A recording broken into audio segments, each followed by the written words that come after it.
만원 지하철, 70대 노인이 보이스피싱 범죄자들에게 둘러싸여 떨고 있다.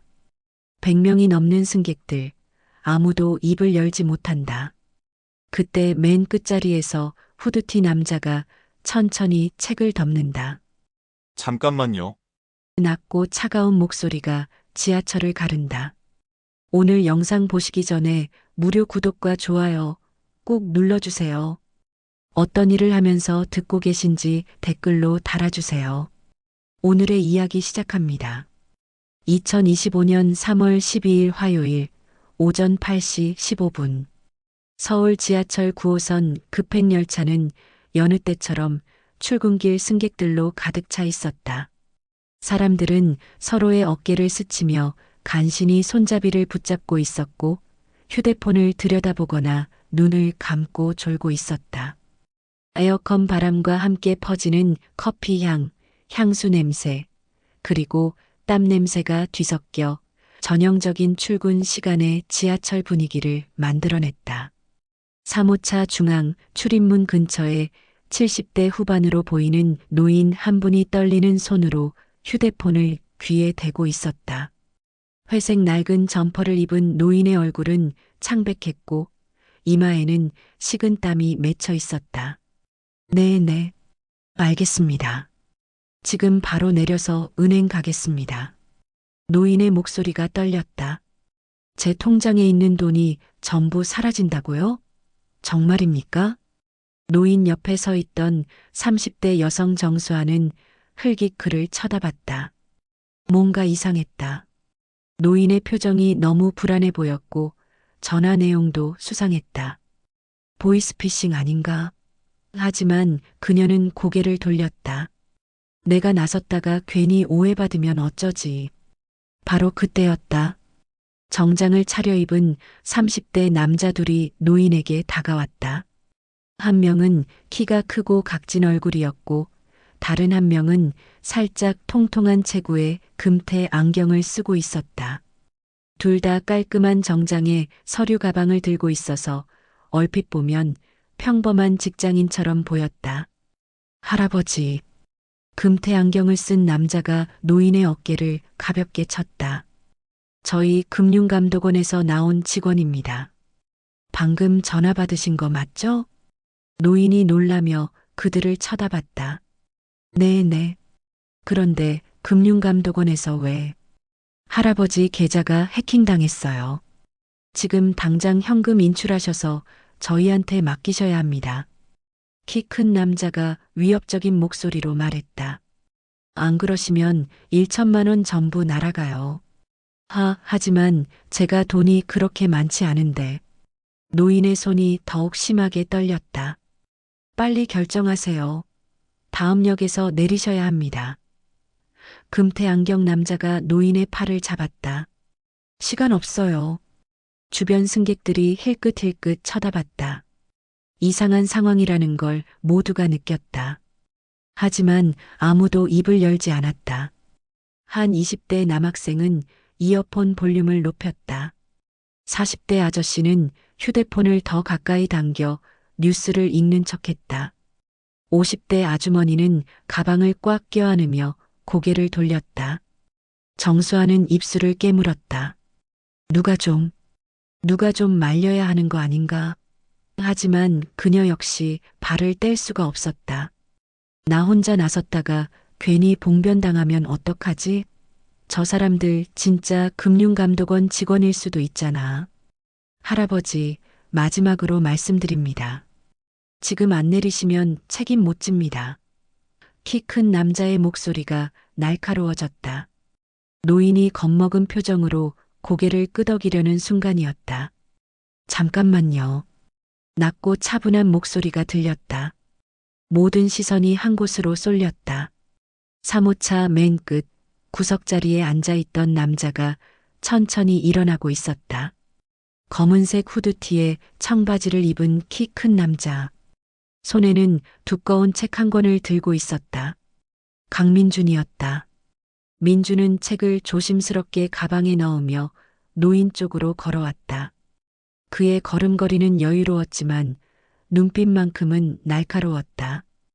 승객들 사이를 지나 노인 앞에 섰다. 어르신, 그분들 말씀 듣지 마세요. 금태 안경 남자가 민준을 노려봤다. 당신 누구세요? 왜 끼어들어요? 민준은 그를 똑바로 쳐다보며 침착하게 말했다. 금융감독원은 전화로만 안내하지 현장에 직원을 직접 보내지 않습니다. 그리고 절대 현금을 맡으라고 하지 않아요. 순간 사모차 안의 공기가 얼어붙었다. 정수아는 반사적으로 휴대폰을 꺼내 카메라를 켰다. 웹툰 작가인 그녀의 본능이 이 장면을 놓치면 안 된다고 외치고 있었다. 키 큰 남자가 한 발짝 앞으로 나서며 민준의 멱살을 잡으려 했다. 야, 너 지금 우리 업무 방해하는 거야? 어르신. 민준은 키 큰 남자를 무시하고 노인에게만 집중했다. 제 뒤로 오세요. 제가 보호해 드릴게요. 노인이 떨리는 발걸음으로 민준의 뒤로 숨었다. 그제야 민준이 두 남자를 쳐다봤다. 지금 경찰에 신고할 겁니다. 보이스피싱 공범으로 현행범 체포하겠습니다. 금태 안경이 비웃었다. 뭐, 너가? 웃기지 마. 야, 형님, 저 새끼 좀 정신 차리게 해줘요. 키 큰 남자가 주먹을 쥐고 민준에게 달려들었다. 이 새끼가 진짜. 바로 그 순간 민준의 오른손이 번개처럼 움직였다. 키 큰 남자의 손목을 정확히 잡아챘다. 그리고 시계 반대 방향으로 비틀며 팔을 꺾어 올렸다. 으악! 키 큰 남자가 비명을 지르며 무릎을 꿇었다. 형님!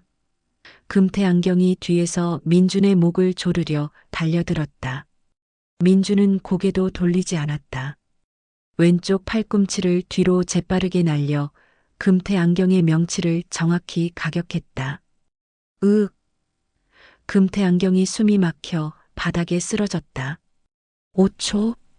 불과 5초 만에 두 명 모두 바닥에 나뒹굴고 있었다. 지하철 안이 완전히 조용해졌다. 모두가 숨을 죽인 채 이 장면을 지켜보고 있었다. 어떤 이는 입을 벌린 채 얼어붙었고 어떤 이는 믿을 수 없다는 표정으로 눈을 깜빡였다. 정수아는 손이 떨렸지만 휴대폰을 꽉 쥐고 계속 촬영했다. 이건 진짜야. 영화가 아니라 현실이라고. 민주는 침착하게 바닥에 쓰러진 두 남자를 내려다봤다. 그리고 노인에게 물었다. 어르신, 괜찮으세요? 노인은 눈물을 글썽이며 고개를 끄덕였다. 고맙습니다. 정말 고맙습니다. 지하철이 다음 역에 도착하려는 순간 민주는 비상통화 버튼을 눌렀다. 침착하고 명확한 목소리였다. 영무원님, 3호차에 보이스피싱 범죄 조직원 2명 있습니다. 현장 수금책으로 보입니다. 경찰 출동 요청드립니다. 제가 현행범 체포 상태로 붙잡고 있겠습니다. 네. 네. 알겠습니다. 지하철이 역에 멈추자 사람들이 우르르 밖으로 나갔다. 하지만 몇몇은 남아서 지켜봤다. 정수아도 그중 한 명이었다. 영무원과 지하철 경찰이 3호차로 뛰어들어왔다.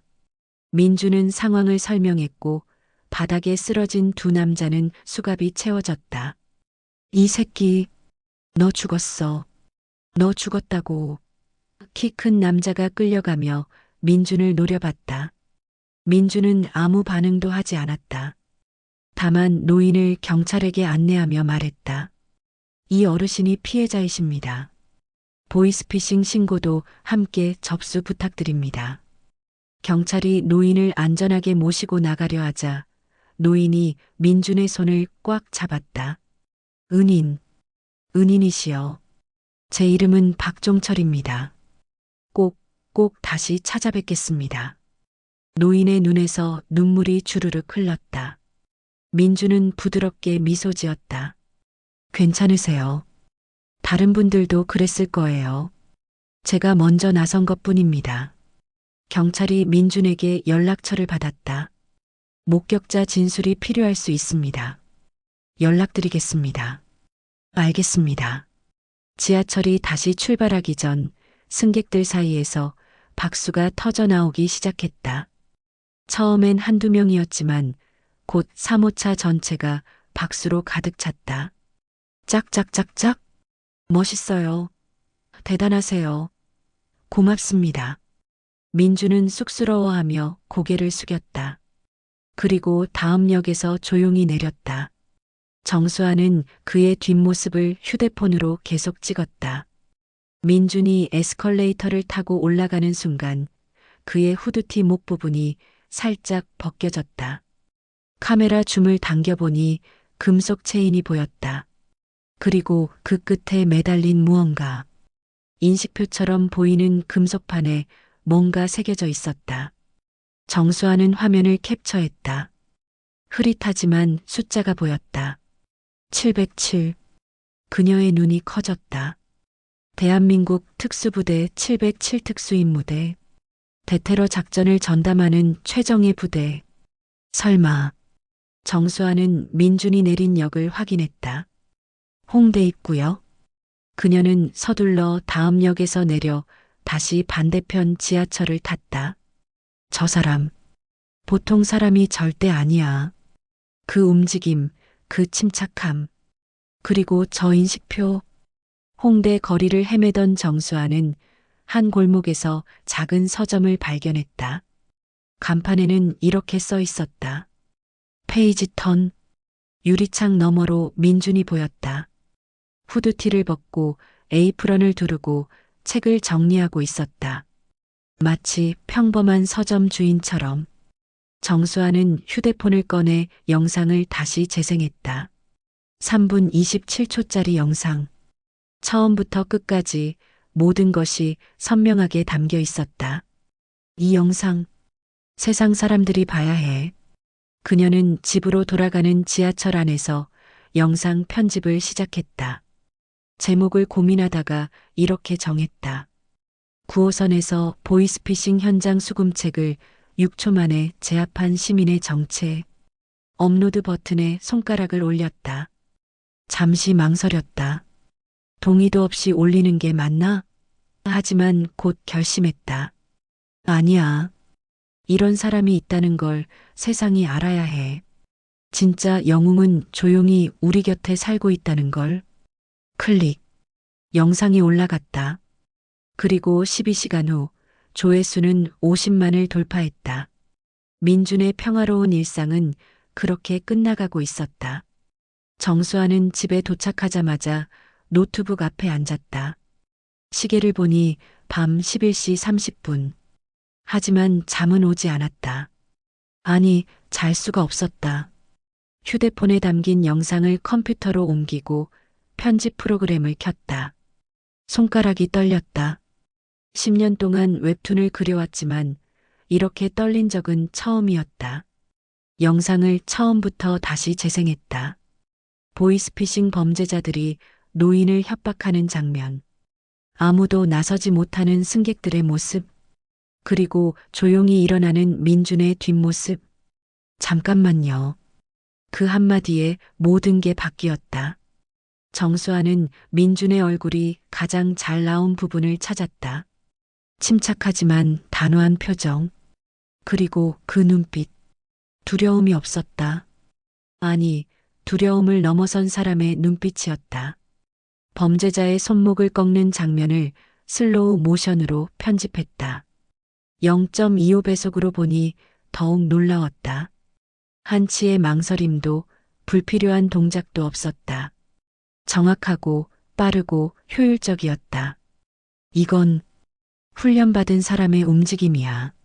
새벽 2시가 넘어서야 편집이 끝났다. 3분 27초짜리 영상. 제목을 고민하다가 이렇게 정했다. 9호선에서 보이스피싱 현장 수금책을 제압한 시민. 그의 정체는? 썸네일은 민준이 범죄자를 제압하는 순간으로 잡았다. 그리고 구석에 작게 707? 이라는 텍스트를 넣었다. 설명란에는 이렇게 썼다. 오늘 아침 9호선에서 직접 목격한 장면입니다. 70대 노인분이 보이스피싱을 당하는 순간 한 시민이 나서서 범죄자들을 제압했습니다. 그 과정이 너무나 전문적이어서 혹시 이 영웅의 정체를 아시는 분 계신가요? 마우스를 업로드 버튼 위에 올렸다. 잠시 망설였다. 민준 씨 동의를 받아야 하는 거 아닌가? 하지만 연락처도 모르는데 고민은 길지 않았다. 정수아는 10년 전을 떠올렸다. 인천공항 테러 사건. 그때 자신을 구해준 707 대원. 그 사람도 이렇게 조용히 사라졌다. 진짜 영웅들은 항상 조용히 살아. 하지만 세상은 알아야 해. 이런 사람들이 우리 곁에 있다는 걸. 클릭. 영상이 업로드되었다. 다음 날 아침 9시. 정수아는 휴대폰 알림 소리에 잠에서 깼다. 눈을 비비며 화면을 확인하는 순간 그녀는 침대에서 벌떡 일어났다. 조회수 48만 7,329의 댓글 3,847개, 공유 1만 2,483회. 뭐야? 이게 댓글창을 열었다. 이거 실화예요? 진짜 영화 찍나? 저 제압 기술 봐. CQC 맞는데? 완전 특수부대 기술이잖아. 707 인식표 보이는 거 저만 본 거 아니죠? 형님들 124부분 확대해 보세요. 목에 뭔가 있어요. 아 진짜 멋있다 유유 나도 저런 사람이 되고 싶다 근데 진짜 궁금한데 이분 누구세요? 찾아서 감사 인사라도 드리고 싶은데. 정수하는 손이 떨렸다. 영상이 이렇게 빨리 퍼질 줄은 몰랐다. 그리고 한 댓글이 눈에 들어왔다. 저 홍대 근처 사는데요. 이분 페이지 턴이라는 서점 사장님이에요. 가끔 책 사러 가는데 항상 조용하고 친절하세요. 설마 이런 분이셨을 줄은. 정수아의 눈이 커졌다. 주소까지 댓글에 달려 있었다. 민준 씨, 미안해요. 하지만 이건 세상이 알아야 해요. 같은 시각, 페이지 턴 서점. 민주는 평소처럼 오전 10시에 문을 열고 청소를 시작했다. 먼지를 털고 책을 정리하고 커피 머신을 켰다. 평화로운 일상이었다. 휴대폰이 울렸다. 옛 동료 서준혁 대위였다. 민준아. 응, 준혁아. 무슨 일이야? 너 인터넷 봤어? 인터넷? 무슨? 야, 너 어제 지하철에서 뭐 한 거야? 민주는 멈칫했다. 그걸 어떻게 해? 지금 당장 포털 사이트 들어가 봐. 실시간 검색어 5위야. 9호선 영웅. 민주는 서둘러 노트북을 켰다. 포털 사이트 메인 화면에 자신의 사진이 크게 떠 있었다. 9호선 보이스피싱 제압 영상 화제. 그는 누구? 침착한 6초의 제압. 네티즌들 특수부대 출신? 조용한 영웅의 정체 추적. 홍대 서점 주인으로 밝혀져. 민준의 얼굴이 굳었다. 준혁아, 나중에 전화할게. 전화를 끊고 영상을 재생했다. 어제 그 장면이 처음부터 끝까지 선명하게 담겨 있었다. 조회수는 실시간으로 올라가고 있었다. 댓글을 읽기 시작했다. 인식표에 707이라고 새겨진 것 같은데요. 민주는 노트북을 천천히 닫았다. 서랍을 열고 오래된 사진첩을 꺼냈다. 2019년 5월 인천공항 테러 진압 작전 후 찍은 사진. 12명의 대원들이 웃고 있었다. 하지만 그중 5명은 이제 이 세상에 없었다. 형들, 미안해요. 제가 똑똑. 서점 문이 열렸다. 첫 손님인가 싶어 고개를 들었는데 낯익은 얼굴이었다. 박종철 노인이었다. 노인은 손에 보자기에 싼 무언가를 들고 있었다. 어제는 제대로 인사도 못 드리고 정말 감사합니다. 민주는 당황하며 자리에서 일어났다. 아니에요, 어르신. 괜찮으세요? 덕분에 1,000만 원을 지켰습니다. 그것도 돌아가신 마누라가 남긴 마지막 돈이었어요. 노인의 눈에 눈물이 고였다. 은인이 아니었으면 생각만 해도 끔찍합니다. 노인은 보자기를 풀었다. 정성스럽게 찐 찐빵 한 봉지와 손편지였다. 이거라도 받아주세요. 제가 가진 게 이것밖에 없어서. 민주는 가슴이 뭉클했다. 어르신, 이러지 않으셔도. 아닙니다. 꼭 받아주세요.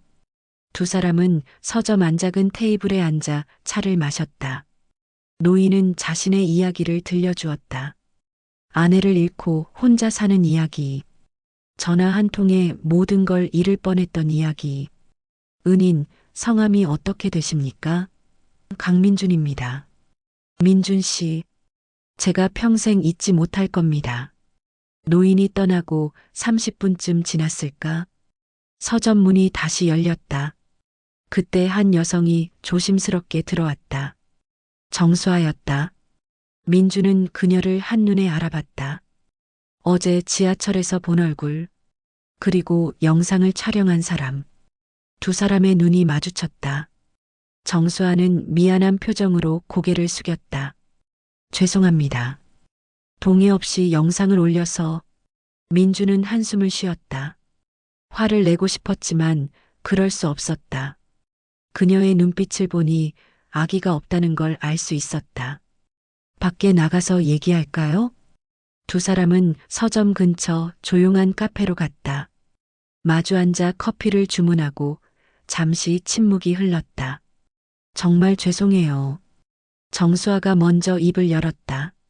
하지만 사람들이 알아야 한다고 생각했어요. 이런 영웅이 우리 곁에 산다는 걸. 영웅이 아닙니다. 민준의 목소리는 낮았다. 그냥 해야 할 일을 했을 뿐이에요. 아니에요. 정수아가 고개를 저었다. 그 순간 지하철에 100명이 넘는 사람이 있었어요. 하지만 나선 건 민준 씨뿐이었어요. 저도 무서워서 가만히 있었거든요. 그녀의 목소리가 떨렸다. 그래서 더 올리고 싶었어요. 제가 하지 못한 걸 민준 씨가 해줬으니까. 민준은 창밖을 바라봤다. 거리를 걷는 사람들이 보였다. 평범한 사람들. 조용히 살고 싶었어요. 민준이 조용히 말했다. 군대를 나온 이유도 그거였어요. 더 이상 싸우고 싶지 않았거든요. 정수아가 조심스럽게 물었다. 707 출신이신 거 맞나요? 민주는 대답 대신 목에 걸린 인식표를 꺼내 보였다. 707 특수임무대 강민준 중사. 민준의 눈빛이 어두워졌다. 2019년 인천공항 작전. 12명이 투입되었고 5명이 돌아오지 못했어요. 정수아의 눈이 커졌다. 그때 작전에 계셨던 거예요? 민준이 고개를 끄덕였다. 저요. 정수아의 목소리가 떨렸다. 저 그때 그 공항에 있었어요. 수학여행 가던 고3이었어요. 이번엔 민준의 눈이 커졌다. 한복 입은 학생들. 기억나세요? 저희 학교였어요. 정수아의 눈에 눈물이 고였다. 민준 씨가 저를 구해준 거예요. 10년 전에. 두 사람은 말없이 서로를 바라봤다. 10년이라는 시간이 이렇게 이어질 줄은 몰랐다. 그래서 정수아가 눈물을 닦으며 말했다. 영상을 올렸어요. 10년 전 은인을 다시 만났는데 또 영웅인 거예요. 이걸 세상이 몰라선 안 된다고 생각했어요. 민주는 한참을 침묵하다가 작게 웃었다. 인생 참 묘하네요. 그날 오후 영상 조회수는 100만을 돌파했다. 그리고 민준의 휴대폰에는 수십 통의 전화와 메시지가 쌓이기 시작했다. 언론사 인터뷰 요청, 방송국 출연 제의, 국방부 관계자의 연락, 그리고 하나의 문자. 형, 우리 보스가 널 찾고 있어. 조심해. 알 수 없는 번호. 민준의 평화로운 일상은 완전히 끝났다. 폭풍이 몰려오고 있었다. 강남구 청담동 고급 빌라 15층. 넓은 거실 한가운데 50인치 모니터가 벽에 걸려 있었다. 화면에는 민준이 범죄자들을 제압하는 영상이 반복 재생되고 있었다. 다시 소파에 앉은 남자가 차갑게 말했다. 김도현 45세. 겉보기엔 성공한 사업가였다. 명품 정장, 롤렉스 시계, 단정하게 빗어 넘긴 머리. 하지만 그의 눈빛은 뱀처럼 차갑고 날카로웠다. 그는 국내 최대 보이스피싱 조직의 총책이었다.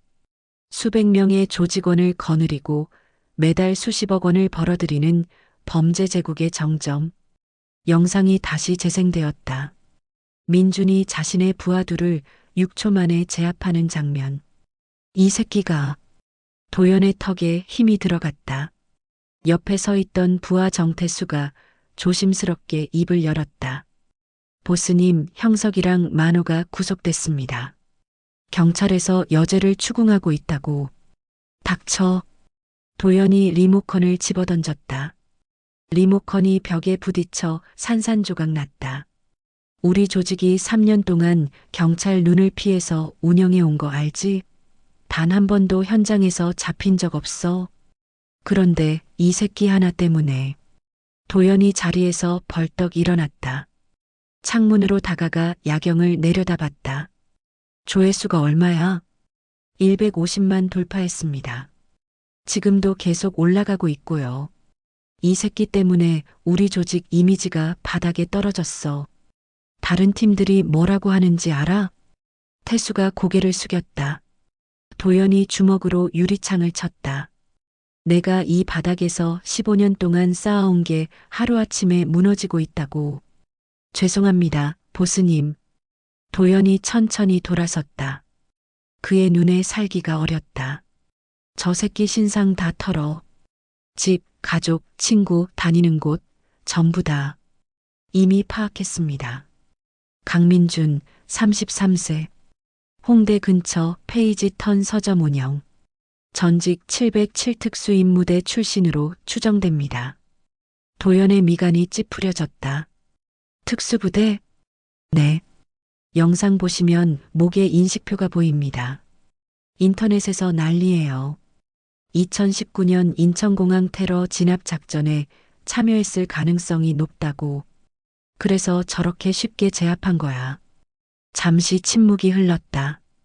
보스님, 어떻게 하시겠습니까? 상대가 특수부대 출신이면. 그래서 뭐? 도연이 차갑게 웃었다. 군인이든 뭐든 지금은 평범한 서점 주인 아니야. 다리도 부러지고 팔도 부러지겠지. 하지만 자칫하면. 야, 태수야. 도연이 담배를 꺼내 물었다. 지금 다른 조직들이 우리 보고 웃고 있어. 이대로 넘어가면 우리 끝이야. 태수가 고개를 숙였다. 일단 압박부터 시작해. 서점 박살내고 손님들 쫓아내. 장사 못하게 만들어. 그리고 도연이 담배 연기를 깊게 들이마셨다. 주변 사람들부터 건드려. 친구들, 단골 손님들. 겁을 주는 거야. 강민준 옆에 있으면 위험하다는 걸 알려줘. 알겠습니다. 경찰이 눈치채면 안 돼. 증거 안 남게. 태수가 고개를 끄덕이고 나갔다. 도연은 혼자 남아 다시 영상을 재생했다. 민준의 얼굴을 클로즈업했다. 강민준, 내가 감히 우리 조직을 건드렸어. 후회하게 해줄 거야. 3일 후 금요일 오전. 민준은 평소처럼 오전 9시에 서점 문을 열려고 했다. 뭐야? 문 앞에 쓰레기가 가득 쌓여 있었다. 음식물 쓰레기, 담배꽁초, 깨진 유리병. 악취가 진동했다. 이게 벽을 보니 빨간 스프레이로 낙서가 되어 있었다. 꺼져 죽고 싶어? 다음엔 불이다. 민준의 표정이 굳어졌다. 예상했던 일이지만 막상 당하니 기분이 좋지 않았다. 청소를 시작했다. 1시간이 넘게 걸렸다. 겨우 문을 열고 들어가니 내부도 엉망이었다.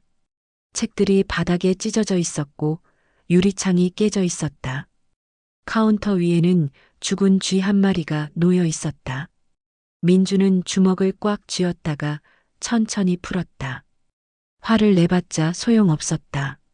조용히 청소를 시작했다. 찢어진 책들을 모으고 유리 파편을 치우고 걸레질을 했다. 오전 11시쯤 단골 손님 한 명이 들어왔다. 30대 직장인 여성이었다. 사장님, 괜찮으세요? 문 앞에 쓰레기가. 네, 괜찮아요. 지금 정리 중이에요.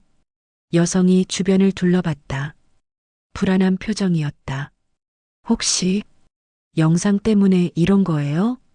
민준이 대답하지 않자 여성이 한숨을 쉬었다. 사장님, 저 당분간 못 올 것 같아요. 어제 퇴근길에 누가 저를 따라왔거든요. 무서워서. 그러셨군요. 죄송해요.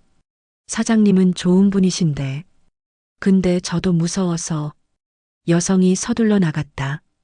민주는 빈 서점에 혼자 앉아 있었다. 오후 내내 손님이 한 명도 오지 않았다. 저녁 6시 정수아가 찾아왔다. 민준 씨, 괜찮으세요? SNS에서 봤어요. 서점이. 네, 괜찮아요. 정수아가 주변을 둘러봤다. 이거 보이스피싱 조직이 한 거죠? 민준이 대답 대신 고개를 끄덕였다. 경찰에 신고해야죠. 증거가 없어요. CCTV도 며칠 전에 고장 났고.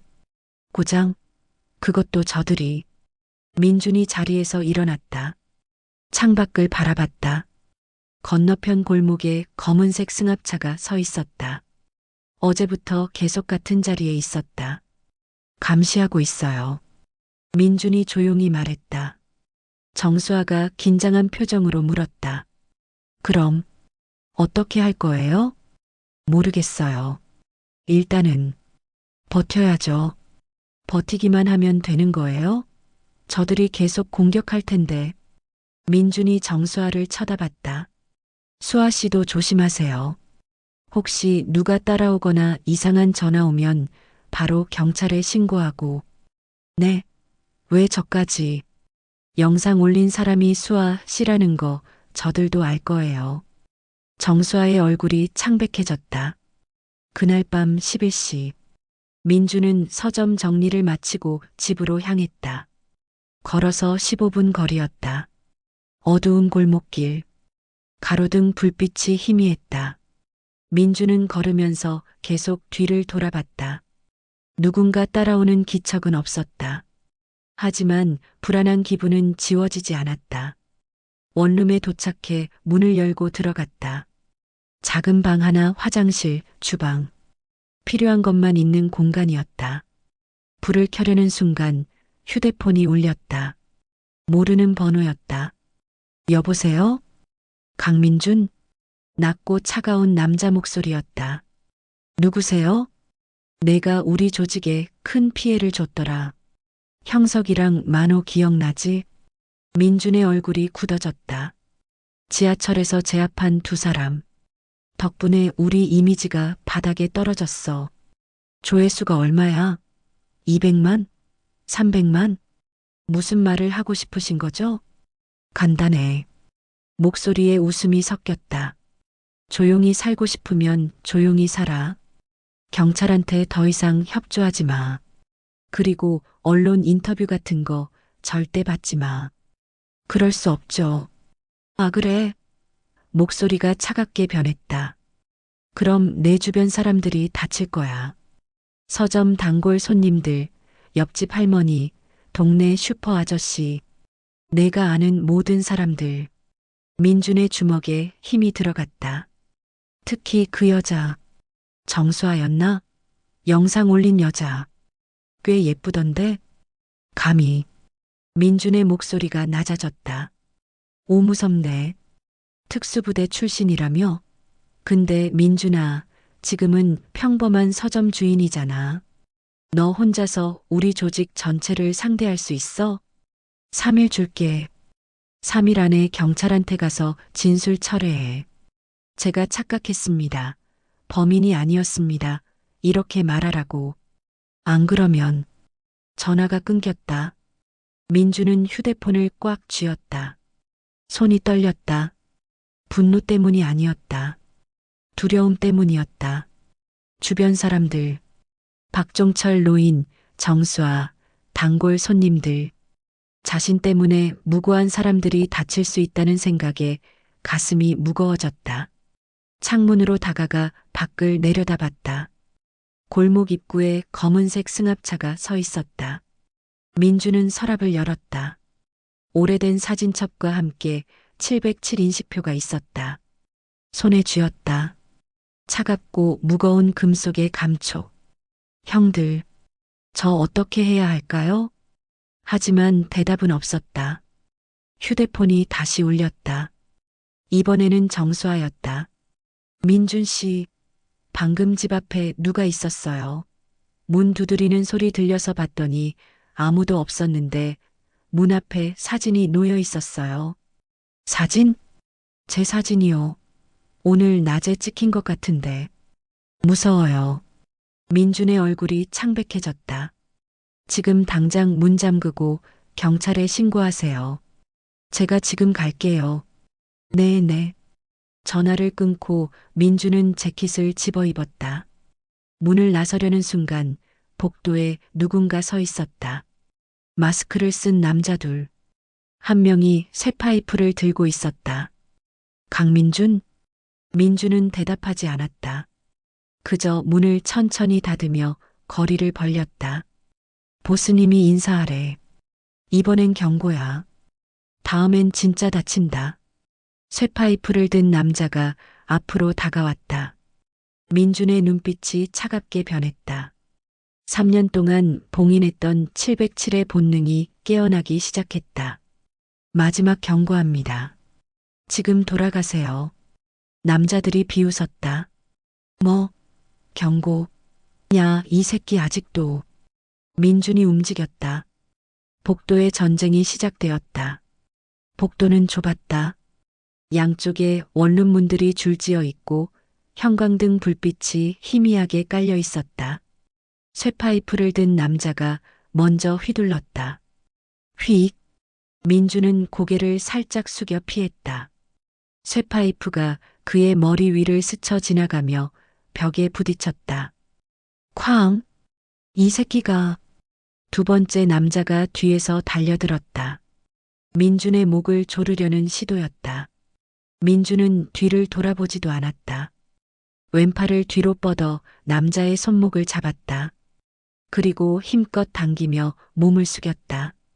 남자의 몸이 민준의 등을 넘어 앞으로 날아갔다. 쇠파이프를 든 남자와 정면으로 부딪혔다. 으악! 두 남자가 바닥에 넘어졌다. 민준은 재빨리 쇠파이프를 주었다. 무게감이 느껴졌다. 약 1kg. 길이는 60cm 정도. 일어나. 차갑고 낮은 목소리였다. 두 남자가 서로를 부축하며 일어났다. 마스크 너머로 보이는 눈빛에 당황과 두려움이 섞여 있었다. 저 새끼 진짜 특수부대 출신이야. 닥쳐. 우리가 둘이잖아. 남자들이 다시 덤벼들었다. 하지만 이번엔 민준이 먼저 움직였다. 한 발짝 앞으로 나서며 쇠파이프로 첫 번째 남자의 다리를 쳤다. 무릎 바로 아래 정강이뼈 부분. 으악! 남자가 비명을 지르며 바닥에 무릎을 꿇었다. 민주는 즉시 두 번째 남자에게로 방향을 틀었다. 두 번째 남자가 주먹을 날렸다. 민주는 쇠파이프로 그의 팔을 막아냈다. 금속이 뼈에 부딪히는 둔탁한 소리가 났다. 으윽! 그리고 민준의 오른발이 남자의 배를 차버렸다. 남자가 뒤로 날아가 벽에 부딪혔다. 두 남자 모두 바닥에 쓰러져 신음하고 있었다. 민주는 쇠파이프를 바닥에 던졌다. 손이 떨렸다. 3년 만에 다시 사람을 제압했다. 몸은 기억하고 있었다. 707에서 수천 번 훈련한 동작들을. 돌아가서 전해요. 다시는 제 주변 사람들을 건드리지 말라고. 민주는 두 남자를 뒤로하고 계단을 내려갔다. 정수아에게 가야 했다. 정수아의 집은 망원동에 있었다. 민준이 도착했을 때는 밤 11시 45분이었다. 작은 빌라 3층. 계단을 뛰어 올라가 초인종을 눌렀다. 수아 씨, 저예요. 민준. 문이 열렸다. 정수아가 창백한 얼굴로 서 있었다. 눈이 빨갛게 충혈되어 있었다. 민준 씨, 괜찮으세요? 정수아가 고개를 끄덕였지만 몸은 떨리고 있었다. 민준이 안으로 들어가 주변을 확인했다. 작은 원룸. 창문은 잠겨 있고 문도 제대로 잠겨 있었다. 사진 어디 있어요? 정수아가 테이블 위에 봉투를 가리켰다. 민준이 조심스럽게 열었다. A사 용지에 인쇄된 사진 5장. 정수아가 카페에서 커피를 마시는 사진. 서점 앞에서 민준과 이야기하는 사진. 집 앞 골목을 걷는 사진. 편의점에서 물건을 사는 사진. 그리고 마지막. 집 창문을 통해 실내를 찍은 사진. 민준의 얼굴이 굳어졌다. 계속 감시하고 있었어요. 정수아의 목소리가 떨렸다. 제가 민준 씨 때문에. 아니에요. 민준이 단호하게 말했다. 수아 씨 잘못이 아니에요. 이건 범죄 조직의 보복이에요. 하지만 제가 영상을 올리지 않았으면 그래도 저는 같은 행동을 했을 거예요. 민준이 정수아를 쳐다봤다. 노인분을 구하는 것도 범죄자들을 막는 것도.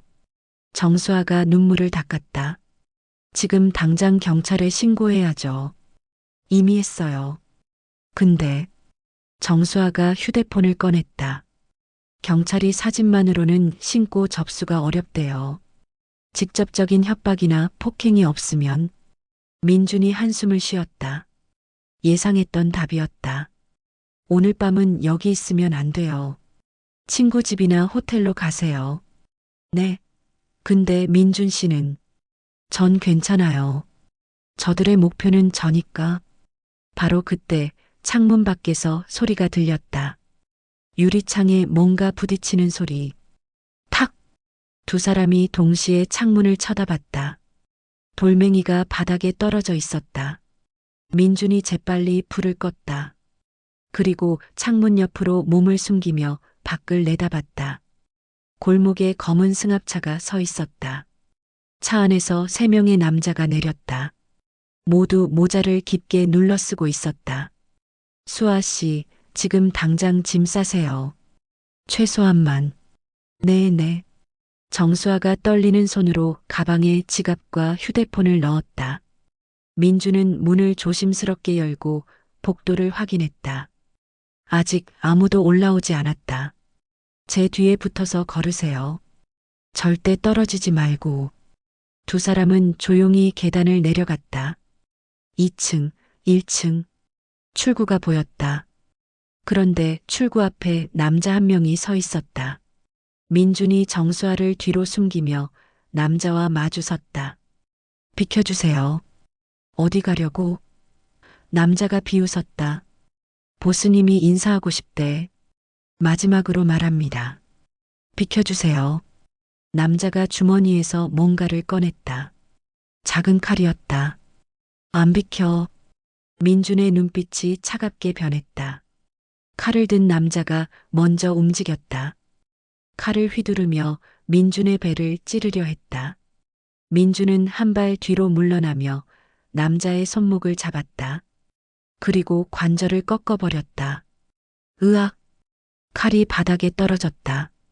민준은 남자의 팔을 뒤로 비틀어 벽에 밀어붙였다. 경고했잖아요. 민준이 남자를 바닥에 쓰러뜨리고 정수아의 손을 잡았다. 뛰어요. 두 사람은 빌라 밖으로 뛰쳐나갔다. 골목을 빠져나와 큰 도로로 향했다. 뒤에서 고함 소리가 들렸다. 저기야, 잡아. 민주는 정수아의 손을 꽉 잡고 계속 달렸다. 심장이 빠르게 뛰었다. 3년 동안 잊고 있던 감각. 작전 중의 긴장감. 큰 도로가 보였다. 택시가 지나가고 있었다. 민준이 손을 들어 택시를 세웠다. 타요. 두 사람이 택시에 올라탔다. 기사가 놀란 표정으로 물었다. 어디로 가시게요? 일단 출발해 주세요. 빨리요. 택시가 출발했다. 뒤를 돌아보니 검은 승합차가 따라오고 있었다. 아저씨, 저희 지금 위험해요. 경찰서로 가주세요. 네. 경찰서요? 네. 빨리요. 택시 기사가 엑셀을 밟았다. 하지만 검은 승합차도 속도를 높였다. 민주는 휴대폰을 꺼내 112에 전화했다. 신고합니다. 지금 범죄 조직한테 추격당하고 있어요. 택시 번호는 민준이 택시 번호를 알려주고 현재 위치를 설명했다. 경찰 출동할게요. 안전한 곳으로 이동하세요. 택시가 신호등을 통과하는 순간 검은 승합차도 따라왔다. 빨간 불이었지만 무시하고 질주했다. 정수아가 민준의 팔을 꽉 잡았다. 민준 씨, 무서워요. 괜찮아요. 곧 경찰이 올 거예요. 멀리서 사이렌 소리가 들렸다. 경찰차였다. 검은 승합차가 속도를 줄이더니 갑자기 방향을 틀어 골목으로 사라졌다. 경찰차가 택시 옆으로 다가왔다. 택시가 멈춰섰다. 경찰관 2명이 다가왔다. 신고하신 분이세요? 네, 맞습니다. 민준과 정수아는 경찰차를 타고 근처 경찰서로 향했다. 경찰서 조사실. 민준과 정수아는 각각 진술을 했다. 오늘 밤에 있었던 일, 사진 협박, 복도에서의 습격, 추격. 담당 형사는 40대 중반의 베테랑이었다. 이름은 박철수. 강민준 씨, 9호선 영상의 그분이시죠? 네. 보이스피싱 조직의 보복으로 보입니다. 이미 체포된 2명이 조직의 말단이고 위에 큰 조직이 있는 것으로 파악됩니다. 그럼 어떻게 되는 건가요? 박 형사가 한숨을 쉬었다. 솔직히 말씀드리면 쉽지 않습니다. 조직이 워낙 조심스럽게 움직여서 증거를 잡기가 어려워요. 오늘 습격도 CCTV에 얼굴이 안 나왔고, 그럼 저희는 계속 이렇게 보호 조치를 취하겠습니다. 순찰을 강화하고 강민준 씨 주변을 감시하겠습니다. 민준은 고개를 끄덕였지만 표정은 어두웠다. 진술이 끝나고 밖으로 나왔다. 새벽 2시였다. 정수아가 벤치에 앉아 있었다. 여전히 창백한 얼굴이었다. 민준 씨. 민준이 옆에 앉았다. 오늘 밤 호텔 잡아드릴게요. 당분간 집에 가시면 안 돼요. 민준 씨는요? 전 괜찮아요. 거짓말. 정수아가 민준을 쳐다봤다. 민준 씨도 위험한 거 알아요. 민준이 대답하지 않자 정수아가 조심스럽게 말했다. 민준 씨, 10년 전에 물어보지 못한 게 있어요. 뭔데요? 왜 그런 위험한 일을 하세요? 10년 전에도 지금도 본인이 다칠 수도 있는데. 민준은 잠시 침묵했다. 그리고 천천히 입을 열었다. 10년 전 인천공항 작전 때 제 옆에 김상훈 형이 있었어요. 707에 저보다 2년 먼저 들어온 선배였죠. 정수아가 조용히 들었다. 작전 중에 테러리스트 한 명이 인질들을 향해 총을 쏘려고 했어요. 수아 씨가 있던 쪽으로요. 정수아의 눈이 커졌다. 상훈 형이 제 앞으로 뛰어들었어요. 그리고 민준의 목소리가 떨렸다. 총알을 대신 맞았어요. 마지막으로 형이 제게 말했어요. 민준아, 저 애들 지켜줘. 부탁이야. 민준의 눈가가 붉어졌다. 그래서 저는 싸워요. 형이 지키고 싶었던 사람들을 제가 대신 지키는 거예요. 정수아의 눈에서 눈물이 흘렀다. 10년 전에도, 오늘도 같은 이유예요. 두 사람은 한동안 말없이 앉아 있었다. 민준의 휴대폰이 울렸다. 문자였다. 내일 밤 10시. 마포 폐건물. 혼자 와. 이게 마지막 기회다. 안 오면 내가 아는 모든 사람이 다친다. 민준의 표정이 굳어졌다. 결전의 시간이 다가오고 있었다. 다음 날 오전 10시. 민준은 거의 잠을 자지 못했다. 경찰서 근처 모텔에서 정수아를 안전하게 보낸 후 자신도 다른 모텔에 묵었다. 침대에 누워 천장을 바라봤다. 문자 내용이 머릿속을 떠나지 않았다. 함정이라는 걸 알고 있었다. 하지만 선택의 여지가 없었다. 박종철 노인, 정수아, 서점 단골 손님들. 자신 때문에 무고한 사람들이 다칠 수는 없었다. 휴대폰을 꺼내 옛 동료에게 전화했다. 서준혁 대위. 민준아? 형, 나야. 무슨 일이야? 목소리가 안 좋은데. 민준은 지난 며칠간 있었던 일을 모두 설명했다. 협박, 습격, 그리고 오늘 밤의 약속. 미쳤어? 절대 가면 안 돼. 그거 완전 함정이잖아. 알아. 근데 다른 방법이 없어. 경찰에 맡기라고. 경찰도 증거가 없으면 못 움직여. 형도 알잖아. 이런 조직들이 얼마나 교묘하게 움직이는지. 준혁이 한숨을 쉬었다. 그럼 최소한 혼자 가지는 마. 내가 지원 나갈게. 안 돼. 형은 현역이잖아. 자칫하면 군법 위반이야. 그럼 어떻게 할 건데? 민주는 잠시 침묵했다. 형, 한 가지만 부탁할게. 오늘 밤 10시 30분까지 제 연락이 없으면 경찰에 신고해줘.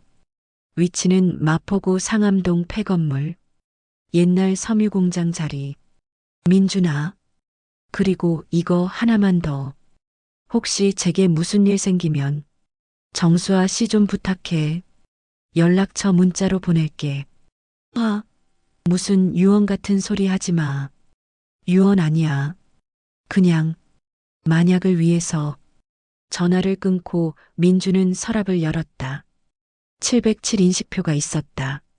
목에 걸었다. 차갑고 무거운 금속의 감촉이 느껴졌다. 형들, 함께 가주세요. 오후 3시. 민주는 서점으로 갔다.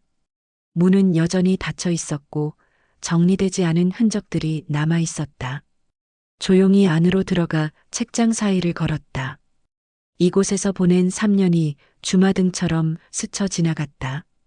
첫 손님이 들어왔을 때의 설렘. 단골 손님들과 나눈 소소한 대화들. 조용히 책을 읽던 평화로운 오후들.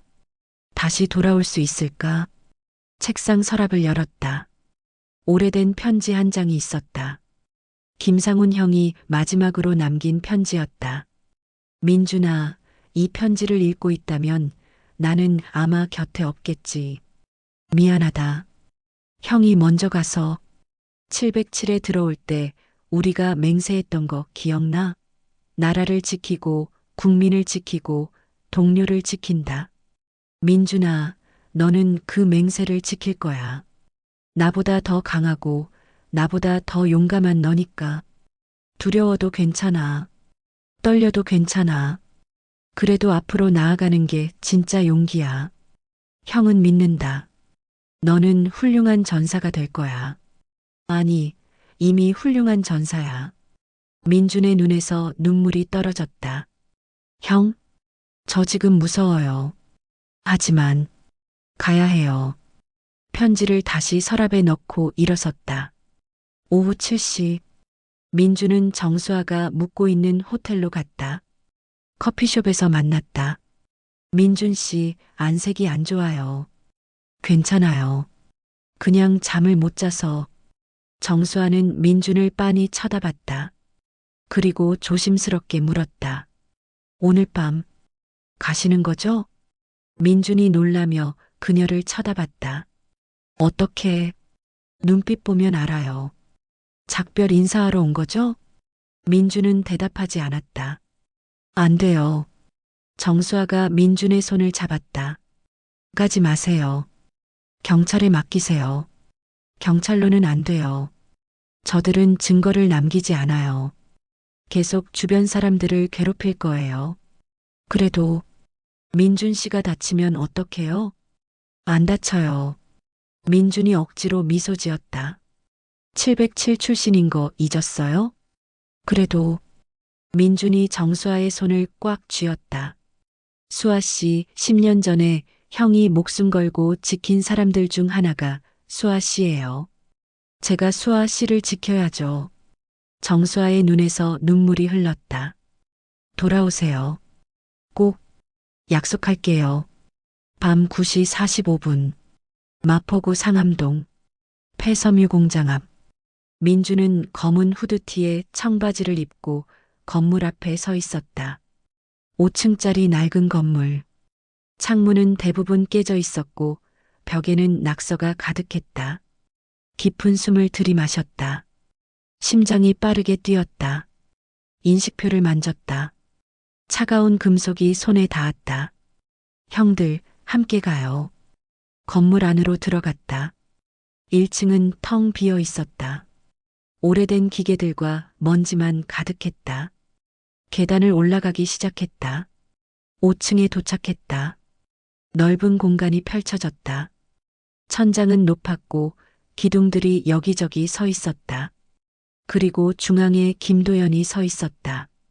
명품 정장을 입은 그는 여유롭게 담배를 피우고 있었다. 주변에는 부하 7명이 에워싸고 있었다. 모두 쇠파이프나 강목을 들고 있었다. 강민준. 도연이 담배 연기를 내뿜으며 말했다. 진짜 오네. 생각보다 용감하잖아. 민준은 대답하지 않았다. 주변을 살폈다. 출구는 막혀 있고 7대1. 불리한 상황이었다. 너 때문에 우리 조직이 난리야. 도연이 천천히 다가왔다. 영상 조회수가 지금 500만이래. 우리가 웃음거리가 됐어. 그만하시죠. 경찰에 자수하세요. 도연이 크게 웃었다. 자수? 하하. 너 코미디언이야? 부하들도 함께 웃었다. 강민준, 내가 선택할 수 있어. 첫 번째, 무릎 꿇고 용서 빌어. 그럼 한쪽 다리만 부러뜨려 줄게. 민준은 움직이지 않았다. 두 번째, 저항해. 그럼 병원 신세 확실히 지게 해줄게. 세 번째 선택지는 없나요? 응. 제가 당신들을 전부 제압하는 거. 순간 분위기가 얼어붙었다. 도연의 얼굴에서 미소가 사라졌다. 이 새끼가 진짜 끝까지 나오네. 좋아. 애들아, 저 새끼 다리부터 부러뜨려. 부하 셋이 동시에 민준에게 달려들었다. 민준은 침착하게 숨을 고르며 자세를 낮췄다. 첫 번째 부하가 강목을 휘둘렀다. 민준은 몸을 숙여 피하고 재빨리 부하의 다리를 걸었다. 부하가 바닥에 넘어졌다. 두 번째 부하가 뒤에서 달려들었다.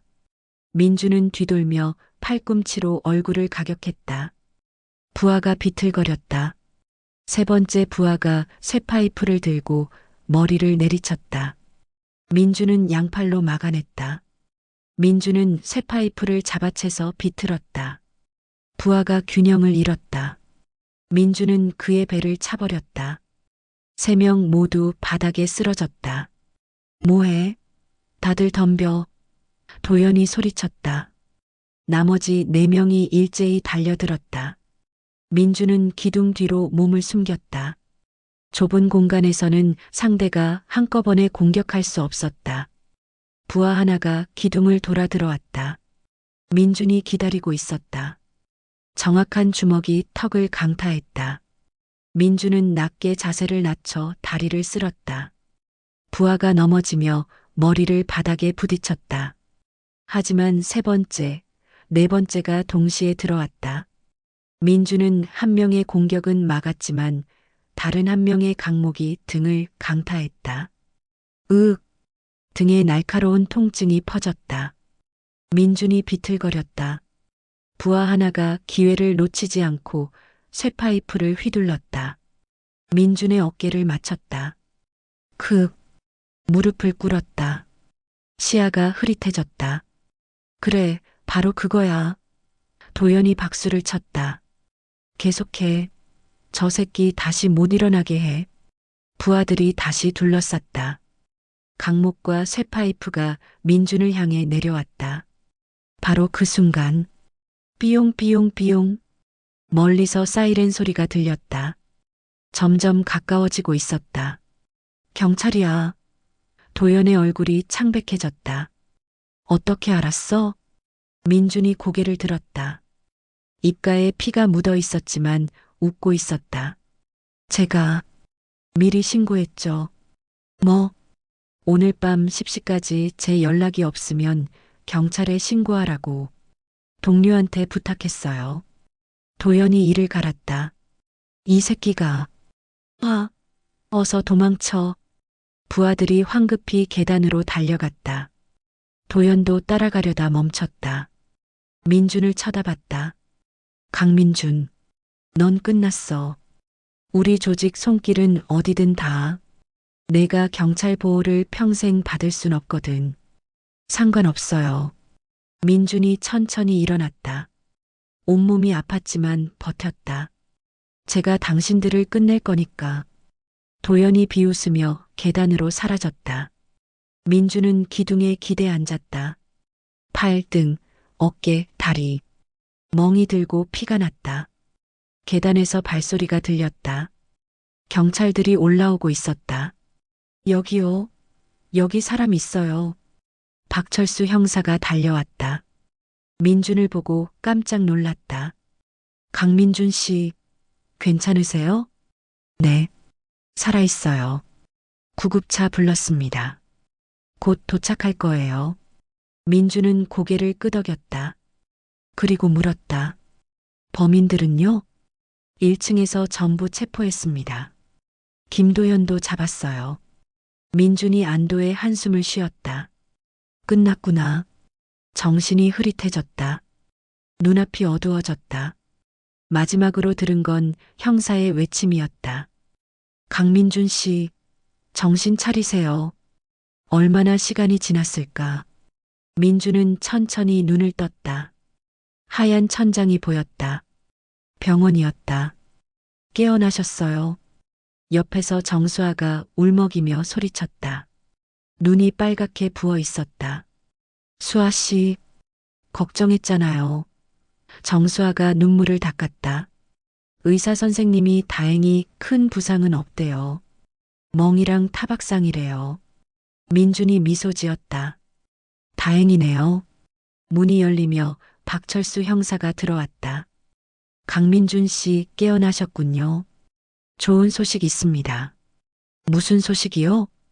김도연 조직원 전원 구속됐습니다. 증거도 충분히 확보했고요. 특히 김도연 휴대폰에서 범죄 증거가 쏟아져 나왔어요. 민준의 눈이 커졌다. 정말요? 네. 몇 년은 못 나올 겁니다. 강민준 씨 덕분에 큰 조직을 잡았어요. 감사합니다. 민준은 가슴이 벅차올랐다. 끝났다. 정말 끝났다. 정수아가 민준의 손을 잡았다. 이제 평화롭게 살 수 있어요. 민준은 창밖을 바라봤다. 아침 해가 떠오르고 있었다. 새로운 시작이었다. 병원 입원 3일째. 민준은 창가 침대에 누워 아침 뉴스를 보고 있었다. 온몸이 아팠지만 많이 나아진 상태였다. 보이스피싱 조직 전원 구속. 시민 영웅의 용기가 범죄 조직 소탕. 뉴스 앵커가 진지한 표정으로 말했다. 지하철에서 보이스피싱 범죄자를 제압해 화제가 됐던 강민준 씨가 이번에는 범죄 조직과 직접 맞서 싸웠습니다. 경찰은 강민준 씨의 제보와 협조로 3년간 수백억 원대 사기를 저지른 김도연 조직을 완전히 소탕했다고 밝혔습니다. 화면에 민준의 사진이 떴다. 9호선에서 찍힌 그 사진이었다. 강민준 씨는 전직 707특수 임무대 출신으로 2019년 인천공항 테러 진압 작전에도 참여했던 것으로 확인됐습니다. 저녁 후 조용히 서점을 운영하던 그는 범죄 현장을 목격하고 망설임 없이 나섰고, 민주는 리모컨으로 TV를 껐다. 똑똑. 문이 열리며 정수아가 들어왔다. 손에 과일 바구니를 들고 있었다. 민준 씨, 아침 드셨어요? 응, 병원 식사 먹었어. 정수아가 침대 옆 의자에 앉았다. 지난 며칠보다 얼굴에 생기가 돌았다. TV 봤어요? 응, 좀 부담스럽네. 근데 반응이 대단해요. 정수아가 휴대폰을 꺼냈다. 두 번째 영상이 지금 조회수 800만이에요. 두 번째 영상? 네. 제가 병원 오기 전에 민준 씨가 폐건물에서 싸우는 거 경찰 영상 공개됐거든요. 민준이 7명과 싸우는 장면이 그대로 담겨 있었다. 댓글이 수천 개 달려 있었다. 와, 진짜 영화네. 1대 7인데 저렇게 버티는 게 가능해? 마지막에 웃는 거 봐. 미리 계획한 거였어. 이 사람 진짜 영웅 맞네요. 707 출신 다르긴 다르구나. 민주는 휴대폰을 돌려줬다. 이제 정말 조용히 못 살겠네. 좋은 거잖아요. 정수아가 미소 지었다. 민준 씨가 한 일을 사람들이 알아주는 거예요. 바로 그때 문이 다시 열렸다. 박종철 노인이 들어왔다. 손에는 정성스럽게 포장한 한약 상자를 들고 있었다. 민준 씨, 괜찮으신가요? 어르신 오셨어요. 괜찮아요. 노인이 침대 옆에 한약 상자를 내려놓았다. 눈가가 촉촉했다. 뉴스 봤어요. 은인이. 저 때문에 다치신 거잖아요. 아니에요, 어르신. 제 선택이었어요. 이 한약은 제가 직접 한의원 가서 지은 거예요. 멍 빨리 낫는데 좋대요. 꼭 드세요. 민준이 고개를 끄덕였다. 감사합니다, 어르신. 노인이 민준의 손을 꽉 잡았다. 민준 씨, 우리 동네 사람들이 다 고마워하고 있어요. 민준 씨 덕분에 보이스피싱 당할 뻔한 사람이 또 있었대요. 그 사람이 영상 보고 사기인 걸 알아챘대요. 민준의 가슴이 뭉클했다. 제가 한 게 도움이 됐다니. 다행이네요. 일주일 후, 민준은 퇴원했다. 몸은 아직 완전히 회복되지 않았지만 병원에만 있을 수는 없었다. 서점으로 향했다. 문 앞에 도착했는데 깜짝 놀랐다. 유리창이 새 것으로 교체되어 있었다. 깨끗하게 닦여 있었고 문 앞에는 화분들이 놓여 있었다. 이게 문을 열고 들어갔다. 더욱 놀라웠다. 서점 내부가 완전히 정리되어 있었다. 찢어졌던 책들은 치워졌고 새 책들이 진열되어 있었다. 바닥도 깨끗하게 닦여 있었고 카운터 위에는 꽃다발이 놓여 있었다. 카드가 꽂혀 있었다. 민준 씨께 동네 주민 일동 올림. 당신의 용기에 감사드립니다. 민준의 눈가가 촉촉해졌다. 사장님, 뒤에서 목소리가 들렸다. 돌아보니 단골 손님 5명이 서 있었다. 여러분, 30대 직장인 여성이 앞으로 나왔다. 예전에 무서워서 못 온다던 그 여성이었다. 사장님, 죄송해요. 그때 겁먹고 도망쳐서. 아니에요. 당연한 거였어요. 저희가 서점 청소했어요. 동네 사람들이랑 같이요. 사장님 입원하셨다는 소식 듣고 뭐라도 도와드리고 싶었어요. 민주는 말문이 막혔다. 감사합니다. 정말, 여러분, 고맙습니다. 서점에 특별한 손님이 찾아왔다. 군복을 입은 40대 장교. 계급장을 보니 중령이었다. 강민준 씨? 네, 그런데 누구시죠? 장교가 명함을 건넸다. 국방부 특수전력과 이재현 중령입니다. 잠깐 시간 괜찮으시겠습니까? 두 사람은 서점 안 테이블에 앉았다. 민준 씨 이야기가 국방부까지 전해졌습니다. 상부에서 정식으로 복귀를 제안하라고 하셨습니다. 지난번에도 거절했는데요. 이번은 다릅니다. 이 중령이 서류를 꺼냈다. 707 특수임무대 교관이 아니라 신설되는 민간안전특별팀의 팀장직입니다. 민간안전특별팀? 네. 최근 보이스피싱, 조직범죄 같은 민간 대상 범죄가 늘고 있습니다. 군과 경찰이 협력해서 이런 범죄에 대응하는 팀을 만들려고 합니다. 민준 씨 같은 경험과 능력을 가진 사람이 필요합니다. 민준은 잠시 생각했다. 제가 그럴 자격이 있을까요? 자격이 있고 말고요. 이 중령이 진지하게 말했다. 민준 씨는 이미 증명했습니다. 위험 앞에서 도망치지 않고 시민을 지키기 위해 목숨을 걸었습니다. 이게 바로 우리가 찾는 사람입니다.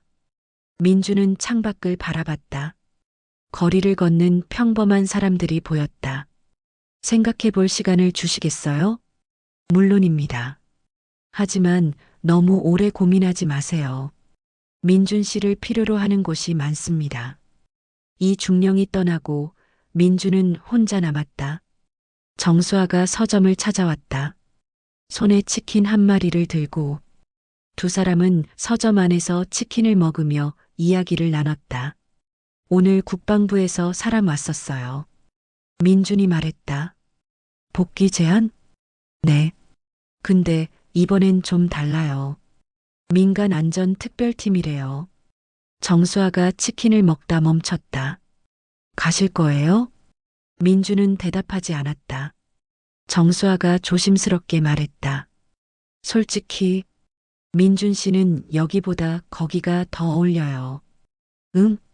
민준 씨는 사람들을 지키는 사람이잖아요. 10년 전에도 지금도 서점도 좋지만 더 많은 사람을 도울 수 있는 곳이 있다면 거기가 민준 씨 자리 아닐까요? 민준이 정수아를 쳐다봤다. 근데 서점은 제가 도와드릴게요. 정수아가 미소 지었다. 주말에는 제가 와서 알바할게요. 민준 씨가 바쁠 때는 정말? 네. 그리고 솔직히 말하면 정수아가 쑥스럽게 웃었다. 저도 이 서점 좋아하거든요. 민준 씨랑 같이 있고 싶기도 하고. 민준도 미소를 지었다. 2주 후 오전 10시 문을 열자 사람들이 줄을 서 있었다. 사장님, 축하드려요. 다시 열어주셔서 감사해요. 사인 한 장만 받아도 될까요? 민준은 당황하며 사람들을 맞이했다. 정수아가 옆에서 도와주었다. 손님들이 하나둘 들어와 책을 골랐다. 아이들은 동화책을, 학생들은 소설을, 어른들은 에세이를. 점심때쯤 박철수 형사가 들렀다. 강민준 씨, 좋은 소식 있어요. 무슨 소식이에요? 김도연 조직 전원 실형 확정됐어요. 김도연은 15년, 나머지는 5년에서 10년. 한동안은 못 나올 겁니다. 민준이 안도의 한숨을 쉬었다. 정말 다행이네요. 민준 씨 덕분입니다. 용기 내주셔서 감사합니다. 오후 3시쯤 낯선 청년이 들어왔다. 20대 초반으로 보였다. 저기, 강민준 사장님이신가요? 네, 그런데요. 청년이 머리를 숙였다. 저, 경찰 시험 준비하는 학생인데요. 민준 씨 영상 보고 용기를 얻었어요. 저도 민준 씨처럼 사람들을 지키고 싶어요. 민준은 청년을 의자에 앉혔다. 이름이 뭐예요? 최현우라고 합니다. 현우 씨, 왜 경찰이 되고 싶어요? 어렸을 때 엄마가 사기당했었어요. 경찰이 도와줬는데 그때 느꼈어요. 저도 저렇게 사람들을 도와주고 싶다고. 민준이 고개를 끄덕였다. 좋은 이유네요. 현우 씨는 분명 좋은 경찰이 될 거예요. 정말요? 네. 진짜 강함은 힘이 아니라 마음에서 나오거든요. 누군가를 지키고 싶은 마음. 현우 씨는 이미 그 마음을 가지고 있어요. 현우의 눈이 반짝였다. 감사합니다, 사장님. 한 달 후, 민주는 결정했다. 국방부 제안을 받아들이기로. 하지만 서점도 포기하지 않았다. 평일에는 민간안전특별팀에서 일하고 주말에는 서점을 운영하기로 했다. 정수아가 평일에 알바를 해주기로 했다. 출근 첫날, 민주는 새 군복을 입었다. 계급장은 없었다. 민간인 신분이었다. 거울을 봤다. 3년 만에 다시 입는 군복. 낯설지만 익숙했다. 목에 707 인식표를 걸었다. 형들, 다시 시작해요. 이번엔 다른 방식으로. 국방부 건물에 도착했다. 민간안전특별팀 사무실. 팀원들이 기다리고 있었다. 경찰 출신 3명, 군 출신 2명, 민간 전문가 2명. 강민준입니다. 잘 부탁드립니다. 박수가 터져 나왔다. 이재현 중령이 앞으로 나왔다. 민준 씨 환영합니다. 우리 팀의 목표는 간단합니다. 국민을 범죄로부터 지키는 것. 민준 씨가 이미 보여준 그 용기를 이제 체계적으로 실현하는 겁니다. 민준은 고개를 끄덕였다. 새로운 시작이었다. 3개월 후, 페이지 턴 서점은 동네의 명소가 되어 있었다. 주말마다 민준이 직접 운영했고 평일에는 정수아가 맡았다. 단골 손님들은 더 늘었고 멀리서 일부러 찾아오는 사람들도 있었다. 어느 토요일 오후 서점에서 작은 강연회가 열렸다. 제목은 일상 속의 작은 용기. 민준이 앞에 섰다. 30명 정도의 청중이 앉아 있었다. 학생들, 직장인들, 어르신들. 여러분, 영웅이 뭐라고 생각하세요? 한 학생이 손을 들었다. 강한 사람이요. 민준이 고개를 저었다. 아니에요. 영웅은 강한 사람이 아니에요. 두려워도 나서는 사람이에요. 청중이 조용히 들었다.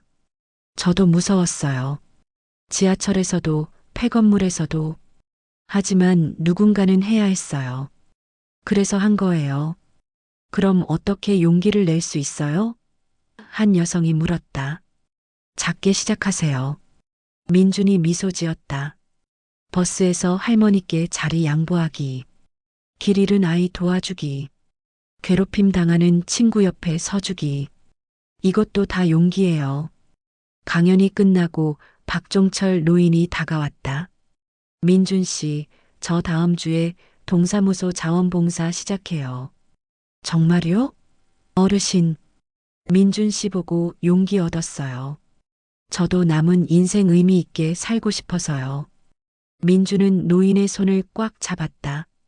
멋지세요, 어르신.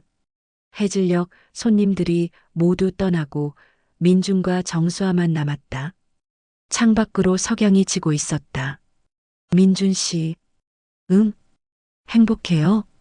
민준은 잠시 생각하다 대답했다. 응, 지금이 가장 행복해. 왜요? 2가지를 다 할 수 있으니까. 평일엔 사람들을 지키고 주말엔 사람들에게 쉼을 주고. 정수아가 민준의 어깨에 머리를 기댔다. 저도 행복해요. 민준 씨 곁에 있어서. 2 사람은 말없이 석양을 바라봤다. 민준은 목에 걸린 인식표를 만졌다. 그날 밤 민준은 일기를 썼다. 오늘로 새로운 삶을 시작한 지 6개월이 됐다. 지하철에서 우연히 마주친 범죄. 그 순간의 선택이 내 인생을 바꿨다. 두려웠지만 나섰고, 아팠지만 버텼고, 힘들었지만 이겼다. 그리고 깨달았다. 싸움은 끝나지 않는다. 다만 방식이 바뀔 뿐이다. 총과 칼 대신 이제는 마음과 용기로 싸운다. 10년 전 형이 지키려던 사람들을 내가 이어서 지킨다. 이게 내가 선택한 길이고 앞으로도 걸어갈 길이다. 나의 싸움은 계속된다. 하지만 이제는 두렵지 않다. 왜냐하면 알기 때문이다.